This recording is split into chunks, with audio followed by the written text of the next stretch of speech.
As pessoas não mudam, apenas se tornam mais do que sempre foram. As pessoas não mudam, apenas se tornam mais do que sempre foram. Apesar das promessas de mudança, das resoluções de ano novo, até do lamento das consequências das suas maiores fraquezas, a experiência prova exatamente isso. As pessoas não mudam. As circunstâncias podem, de certa forma, moldar alguém, mas a pessoa não muda porque ela é o que ela é. Este cinismo vem da própria experiência, porque as pessoas prometem, mas não cumprem. É mais forte, ou pelo menos parece que é mais forte do que elas mesmas. O mentiroso mente. O adúltero adultera. O violento agride. O jogador aposta. Aquele que é cobiçoso rouba. Como no famoso provérbio bíblico, o cão voltou ao seu próprio vômito, a porca lavada ao espujador de lama. A Bíblia ensina-nos que todos nós agimos de acordo com a nossa natureza. A Bíblia concorda com esta visão pessimista da natureza humana.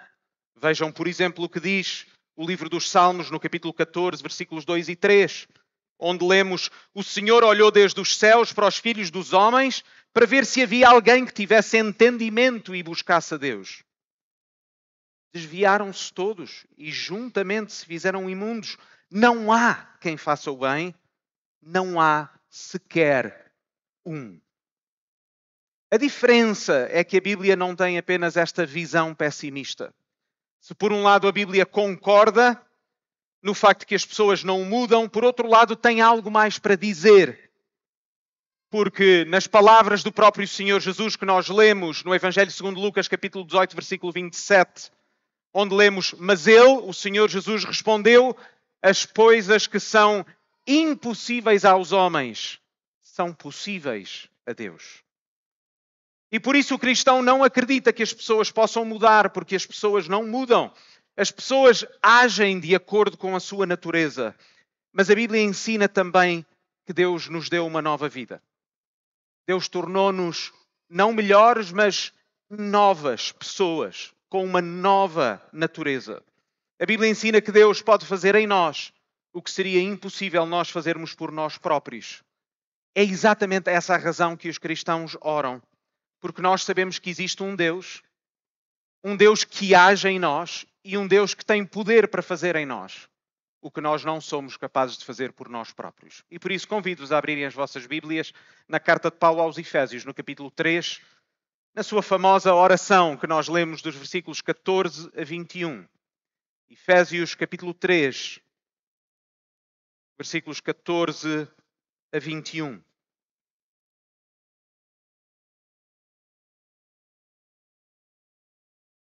Vamos mais uma vez orar antes de lermos a palavra inspirada do nosso Deus. Pai do céu, Tu nos ensinas através da Tua palavra que quando falas é como uma espada de dois gumes. Tu nos ensinas que a Tua palavra nunca é pregada em vão, mas que ela cumpre sempre a Tua vontade. E é isso que nós pedimos nesta hora, no nome do Senhor Jesus. Amém. Efésios capítulo 3, versículos 14 a 21. Por causa disto me ponho de joelhos perante o Pai do nosso Senhor Jesus Cristo, do qual toda a família nos céus e na terra toma o nome, para que, segundo as riquezas da sua glória, vos conceda que sejais corroborados com poder pelo seu Espírito no homem interior, para que Cristo habite pela fé nos vossos corações, a fim de que, estando arraigados e fundados em amor, possais perfeitamente compreender com todos os santos qual seja a largura e o comprimento e a altura e a profundidade, e conhecer o amor de Cristo que excede todo o entendimento, para que sejais cheios de toda a plenitude de Deus. Ora, aquele que é poderoso para fazer tudo muito mais abundantemente, além daquilo que pedimos ou pensamos, segundo o poder que em nós opera, a esse glória na Igreja, por Jesus Cristo, em todas as gerações, para todo o sempre. Amém. O texto que nós acabamos de ler divide-se de forma simples em duas partes. Vejam os versículos 14 a 19, que é a oração propriamente dita, e termina com aquilo que normalmente designamos como uma doxologia, louvor a Deus, nos versículos 20 a 21. Esta é a carta que Paulo escreveu aos Efésios, e é exatamente este texto que termina, se nós dividirmos a carta, ou se dividíssemos a carta em duas, que termina a primeira parte, e é uma oração apropriada face àquilo que Paulo tinha dito até então. Notem como o versículo 14 pressupõe que ele está a continuar o seu argumento e que é uma consequência. Vejam como começa o versículo 14, diz, por causa disto, ou por esta razão. O conteúdo é então uma consequência do que Paulo já tinha escrito, porque nos primeiros 3 capítulos nós vemos esta relação intrínseca entre o conhecimento, a revelação de Deus, aquilo que nós sabemos, o louvor e também a oração. Esta carta, para além das saudações, tinha começado com louvor, um hino de louvor a Deus por todas as suas bênçãos, por toda a sua salvação. Vejam os versículos 13 a 14 do capítulo 1. Este louvor que, por si só, pressupõe um conhecimento profundo de quem Deus é e do que Deus fez. E que leva depois à oração que nós lemos dos versículos 15 a 22 do capítulo 1. Este louvor e oração levam a um desejo de conhecer ainda mais profundamente quem Deus é. Todo o capítulo 2, dividido em 2 partes, convidam os cristãos a meditar sobre a obra maravilhosa de salvação que Deus fez nas suas vidas. É um conhecimento prático, não apenas intelectual, não é apenas sabermos coisas acerca de Deus, mas que essas coisas fizeram de facto uma diferença e uma transformação na nossa vida. É um conhecimento que deve iluminar as suas vidas em particular, nos momentos de sofrimento. Aqui Paulo, quando escreve esta carta, ele está preso, mas ele exorta-os a não desanimarem, porque Deus está a agir através dele e dos seus sofrimentos. É isso que nós lemos, mesmo antes desta oração que acabamos de ler no capítulo 3, nos versículos 1 a 13. E todo este conhecimento, mais uma vez, redunda em oração e em louvor, como acabamos de ler nos versículos 14 a 21. E nesta oração eu gostaria que nós pensássemos em 4 aspectos que refletem o seu conteúdo. Número 1, as bênçãos do Pai. Número 2, o poder do Espírito Santo. Número 3, o amor de Cristo. Número 4, a glória de Deus. As bênçãos do Pai, o poder do Espírito Santo, o amor de Cristo e a glória de Deus. Comecemos com as bênçãos do Pai. Notem como é muito claro. Versículo 14. O apóstolo ora ao Pai.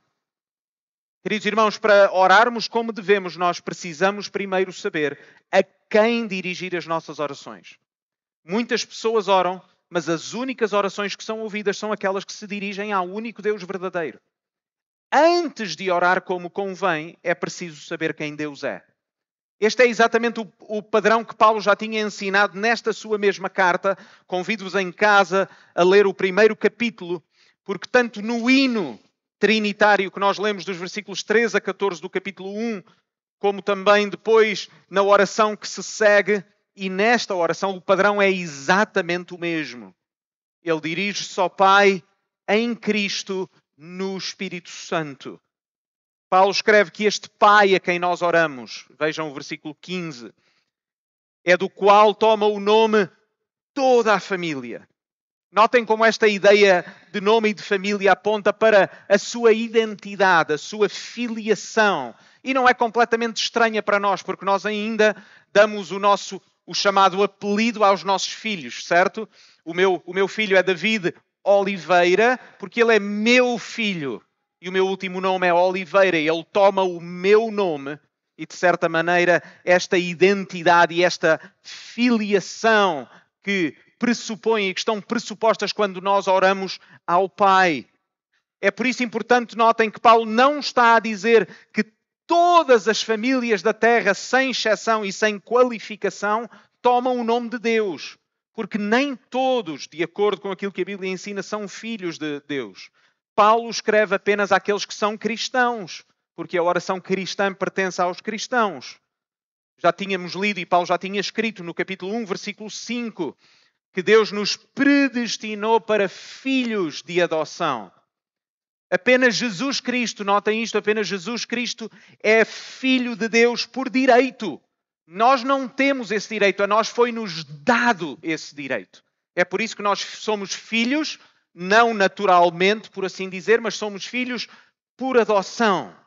No capítulo 2, versículo 12, Paulo já os tinha lembrado que eles estavam sem Deus, mas que depois, em Cristo, versículo 19, diz-lhes: já não sois estrangeiros, nem forasteiros, mas concidadãos dos santos e família de Deus.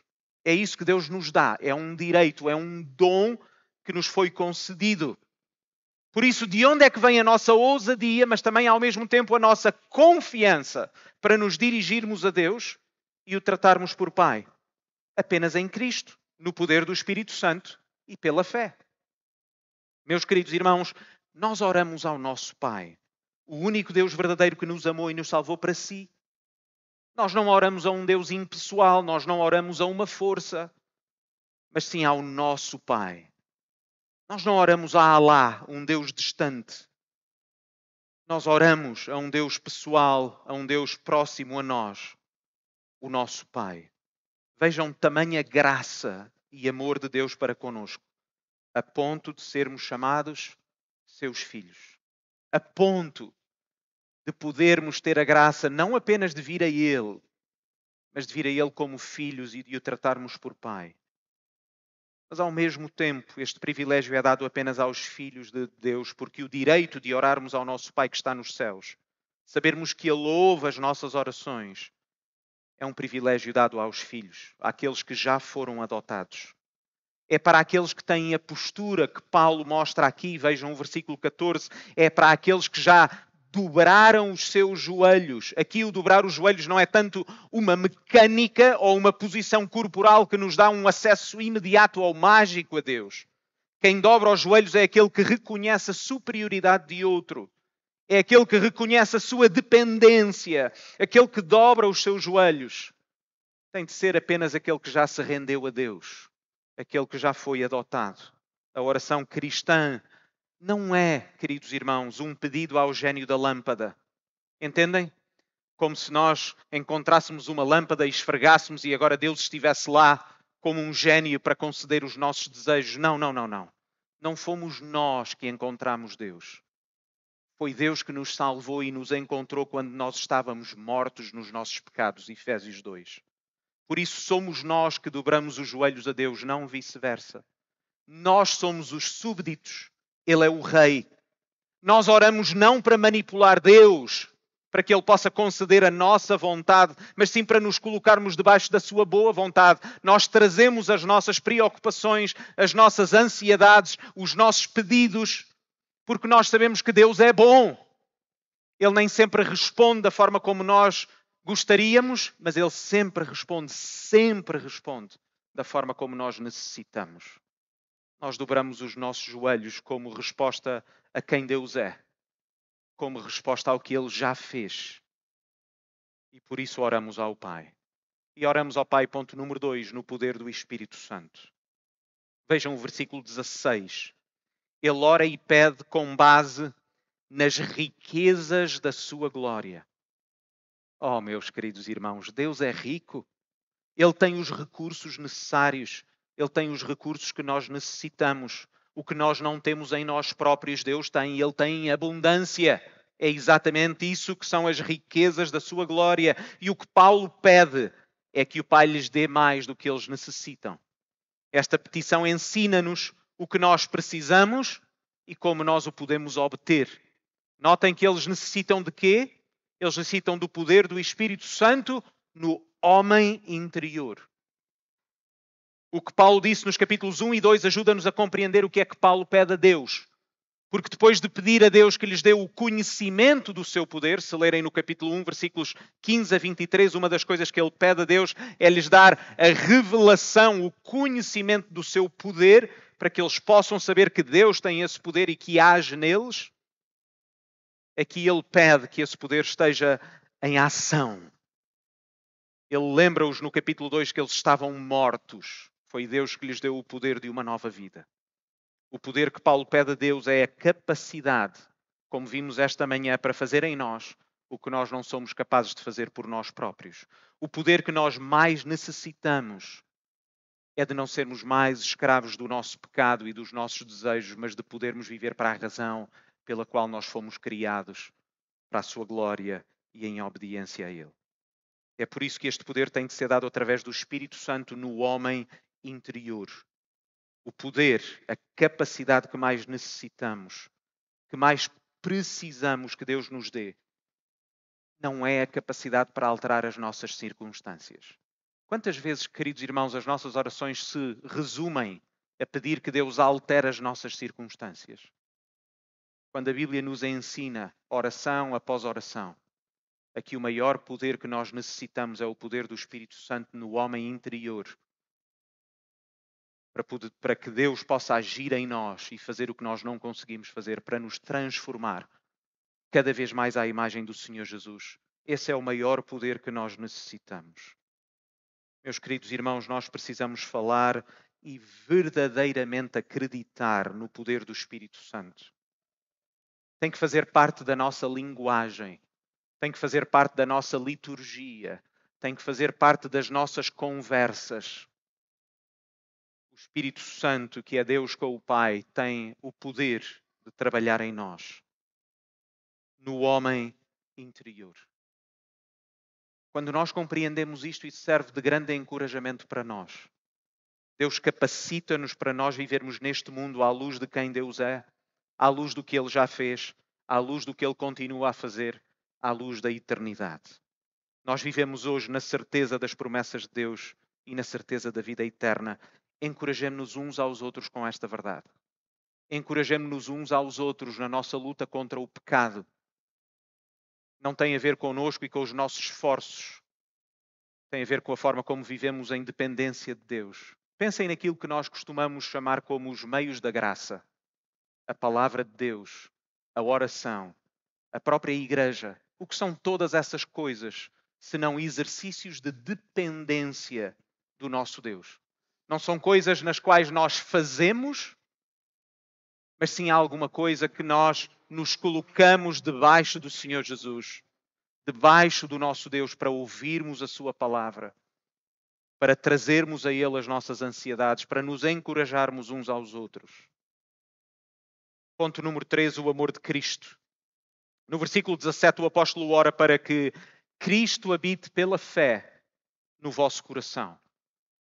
Pode-se perguntar, pensem desta forma, mas eles já não são cristãos?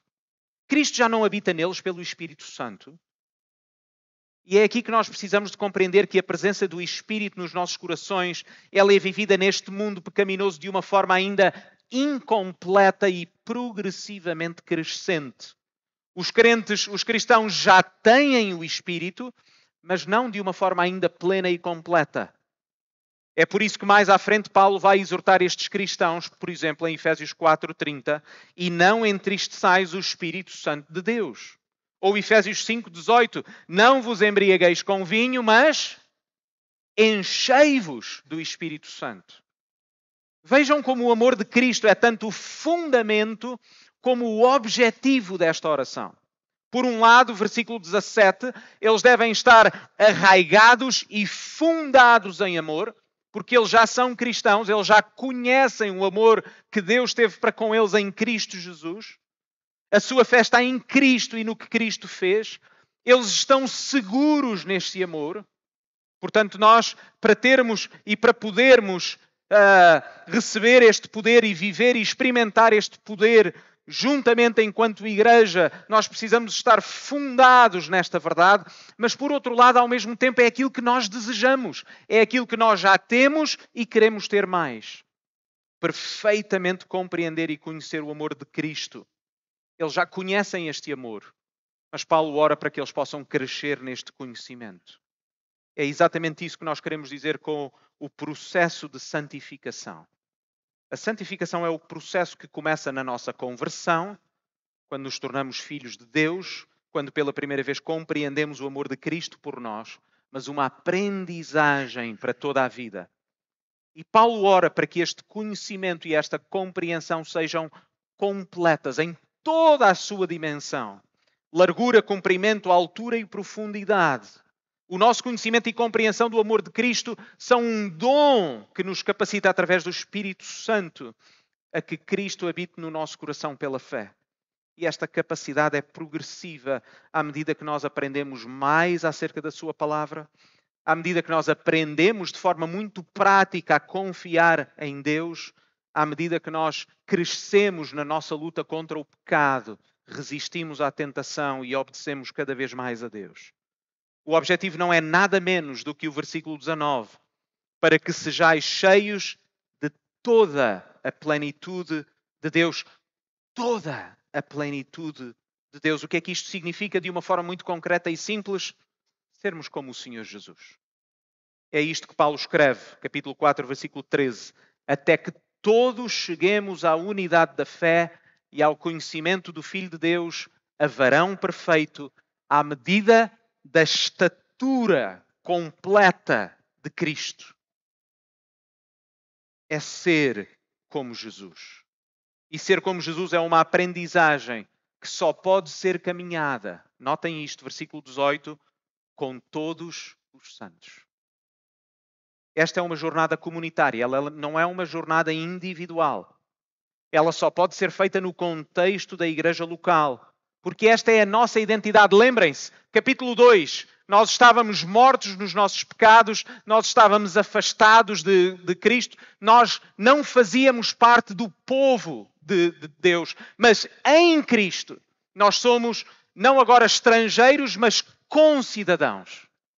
Nós fazemos agora parte da família, e se fazemos parte da família não estamos isolados, nem podemos estar isolados, temos de viver juntos. Porquê? Porque esta aprendizagem não é um processo, mais uma vez, meramente intelectual. Não é apenas aprender coisas acerca de Deus, não é apenas aprender coisas acerca do amor de Jesus, é uma verdade que nós aprendemos a viver. A verdade é para ser praticada. O amor de Deus não é um conceito. O amor de Deus é a pessoa do Senhor Jesus. O amor de Deus foi manifestado de forma perfeita no facto de que Deus Filho, por amor a nós, se fez um ser humano como tu e eu. Foi manifestado no facto de que Ele viveu neste mundo pecaminoso. Ele assumiu a forma de um ser humano. Ele submeteu-se à vergonha. Ele submeteu-se a este mundo. Ele submeteu-se a ser sacrificado. E é nisso que se manifesta o amor de Deus por nós. É alguma coisa muito real. Não é apenas um conceito, não é uma abstração. Este é o amor de Deus e este é o amor que Deus quer que nós conheçamos. Amor não são meras palavras, não são apenas sentimentos. O amor é manifestado de forma completa nas nossas ações visíveis, em particular nos relacionamentos entre os irmãos na fé.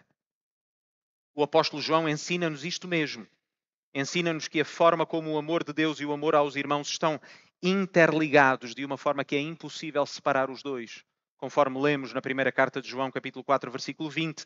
Se alguém diz, eu amo a Deus e aborrece ou odeia o seu irmão, se alguém diz que ama a Deus, mas odeia o seu irmão, é mentiroso. Pois quem não ama o seu irmão ao qual viu, como pode amar a Deus a quem não viu? É um amor, diz Paulo, que excede todo o entendimento. É um amor que está acima da nossa compreensão, um amor para além dos conceitos, um amor perfeito, completo, vivido, expressado na forma como nos servimos uns aos outros, da mesma forma e representando a forma como o Senhor Jesus nos serviu e nos amou.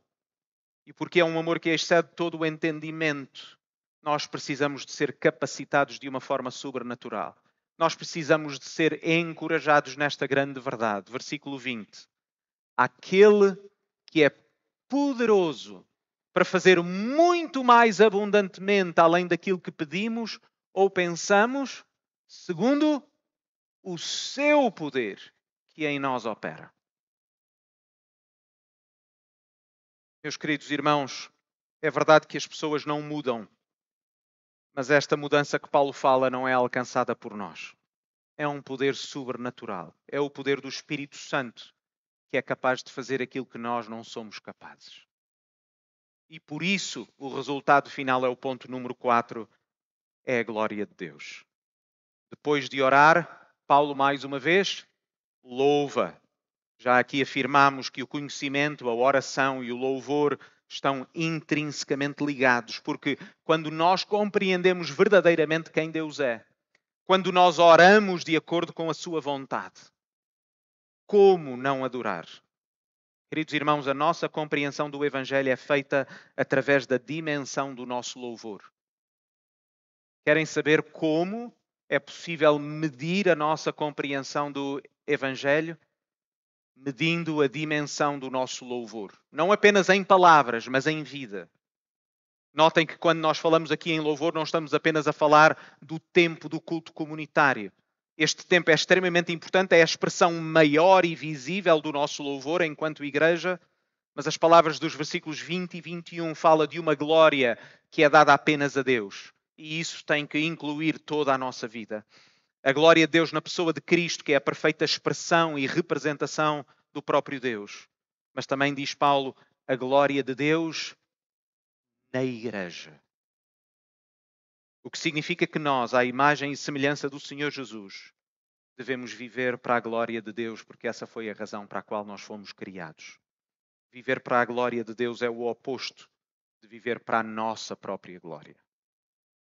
Quando conhecemos verdadeiramente o amor de Cristo por nós, como seria possível nós continuarmos a viver para nós mesmos? Lembram-se o que o apóstolo Paulo também escreveu? Que o amor de Cristo nos constrange. Sabendo nós isto, se Ele morreu por todos, logo, todos morremos. E Ele morreu para quê? Para que nós, a quem nos foi dada uma nova vida, não vivamos nós mais para nós próprios, mas para aquele que por nós morreu e ressuscitou. Compreender o amor de Cristo é compreender a nossa condição sem Deus. Compreender o amor de Cristo é ficar deslumbrado cada vez mais com o caráter perfeito do nosso Deus. É ficar maravilhado com aquilo que Deus fez e continua a fazer. Compreender o amor de Cristo é viver para a sua glória. A oração termina com um amém. Ainda hoje os cristãos terminam as suas orações com esta palavra. Deixem-me encorajar-vos enquanto igreja. Sempre que oram, terminem juntos com um coro. Amém. Porque amém é uma palavra de confirmação, é uma palavra de origem na língua hebraica que expressa confiança e certeza. É um assim seja, com confiança plena. É saber que aquilo que nós pedimos, de acordo com a vontade de Deus, em nome do Senhor Jesus, vai ser cumprido. As nossas orações, queridos irmãos, são ou devem ser puras afirmações de fé. A certeza e confiança das nossas orações vem essencialmente por duas razões. Primeiro, porque Deus é capaz de cumprir o que prometeu. Em segundo lugar, porque nós oramos de acordo com a sua vontade. E por isso, sabendo que Ele vai responder às nossas orações, nós terminamos com um sólido Deo Glória. A Deus seja dada toda a glória em Cristo e na sua igreja, agora e eternamente. Vamos orar. Pai nosso que estás nos céus, é a Ti que nós vimos, porque Tu és o Pai que nos adotou mesmo quando ainda estávamos mortos nos nossos pecados. É a Ti que nós vimos através do Senhor Jesus, porque foi Ele que se tornou como um de nós e que nos representa perante Ti. Nós oramos a Ti no poder do Espírito Santo Porque apesar das nossas orações serem fracas e de muitas vezes não sabermos orar como convém, Ele aperfeiçoa as nossas orações e as eleva a Ti. E por isso, ó Pai, nós te pedimos que Tu possas ouvir as nossas orações, mesmo as orações que se vão seguir, e que Tu possas responder, não de acordo com a nossa vontade, mas de acordo com a Tua boa vontade. Ó Pai, dá-nos aquilo que nós necessitamos. No nome do Senhor Jesus. Amém.